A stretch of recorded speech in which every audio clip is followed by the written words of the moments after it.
O milênio na Terra.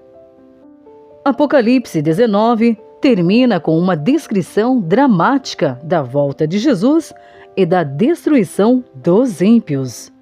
Mas a história não acaba aí. Apocalipse 20 nos introduz a um período que durará 1000 anos, conhecido como o milênio.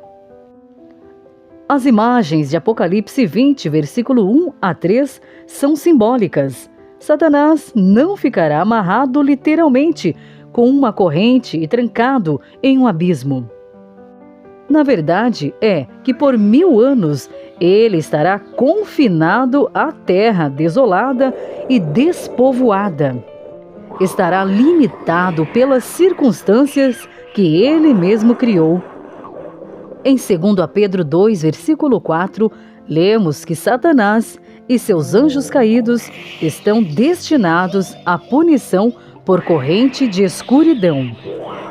Satanás será confinado à terra por uma cadeia de circunstâncias, sem ter ninguém para tentar, pois todos estarão mortos. Por 1000 anos, ele verá a devastação, destruição e o desastre que sua rebelião criou. A Bíblia descreve a terra desolada, não uma caverna ou um abismo em algum lugar do universo.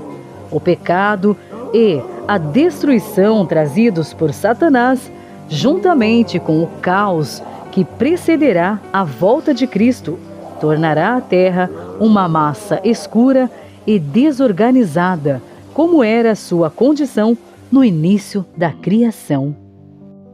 Os profetas enfatizam a destruição que ocorrerá na segunda vinda de Cristo e que ninguém será deixado vivo na terra no período de 1000 anos. Satanás e seus anjos serão deixados para contemplar os estragos causados por sua rebelião. O universo inteiro reconhecerá novamente que o salário do pecado é a morte. Deus lida com o problema do pecado de um modo que ele nunca mais se levantará. Naum, capítulo 1, versículo 9. Deus faz isso de 3 formas principais. Primeiro, ele revela o seu amor ilimitado, o seu desejo de esforços incansáveis para salvar a humanidade. Segundo, ele revela sua justiça, equidade e retidão. Terceiro, ele permite que o universo veja os resultados do pecado e da rebelião.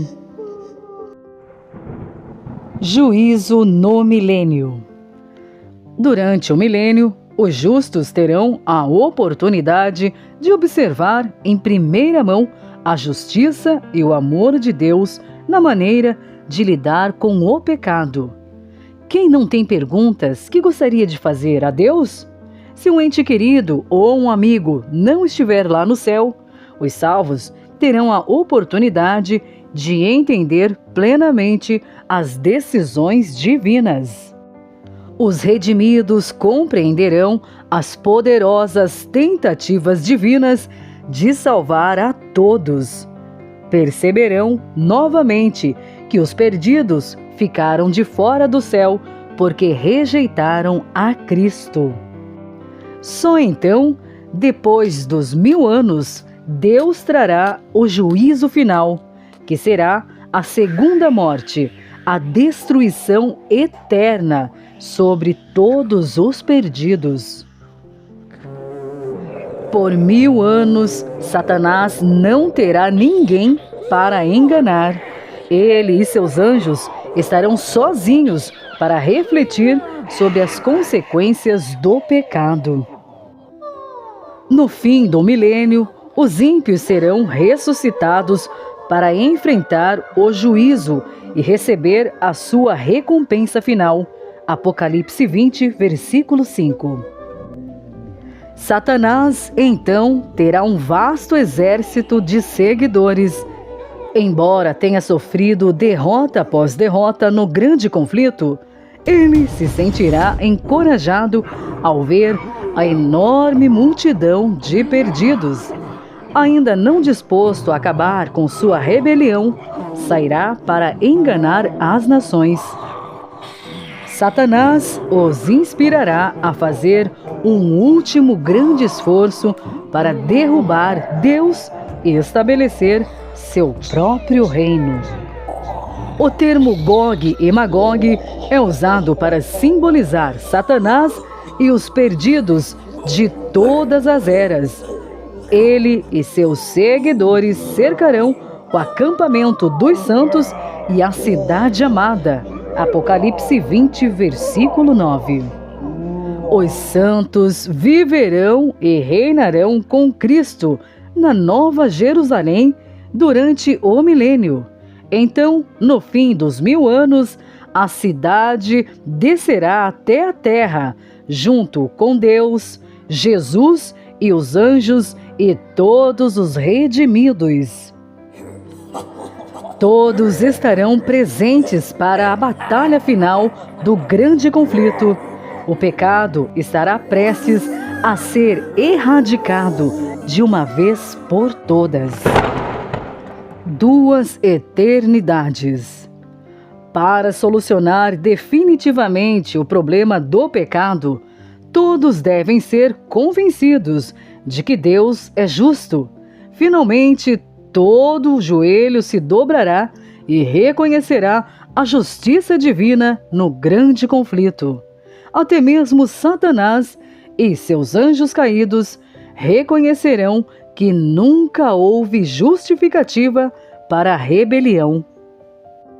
Descrições de Ellen White. Logo que os livros de registro são abertos e o olhar de Jesus incide sobre os ímpios, eles recordam de todo o pecado cometido. Veem exatamente onde seus pés desviaram o caminho da pureza e da santidade, precisamente até onde o orgulho e a rebelião os levaram na violação à lei de Deus. As sedutoras tentações que estimularam cedendo ao pecado, as bênçãos pervertidas, os mensageiros de Deus desprezados, as advertências rejeitadas, as ondas de misericórdia rebatidas pelo coração obstinado. Impenitente, tudo aparece como que escrito com letras de fogo. Todo o mundo ímpio está em julgamento perante o tribunal de Deus, acusado de alta traição contra o governo do céu. Não há ninguém para pleitear sua causa. Estão sem desculpa e a sentença de morte eterna é pronunciada contra eles. Ellen White, no livro O Grande Conflito, página 551 a 553. Satanás e os seus anjos serão destruídos no lago de fogo. O pecado e os pecadores serão eliminados. Eles serão consumidos, destruídos e não atormentados eternamente. Apocalipse 20, versículo 9. Em alguns contextos, a expressão para sempre não significa de forma infinita, mas para sempre até que algo totalmente concluído. Para os perdidos, a destruição é eterna, no sentido que todos morrerão e nunca mais existirão. Deus não é um torturador eterno. Deus quer destruir apenas o pecado, mas infelizmente, aqueles que preferirem ficar com o pecado serão destruídos juntos e nunca mais existirão. Mas ainda dá tempo de você fazer a escolha certa e abandonar o pecado. Procure uma igreja adventista do sétimo dia mais próxima da sua casa e peça para ter um estudo bíblico. Conheça a verdade de Deus e escolha o lado certo.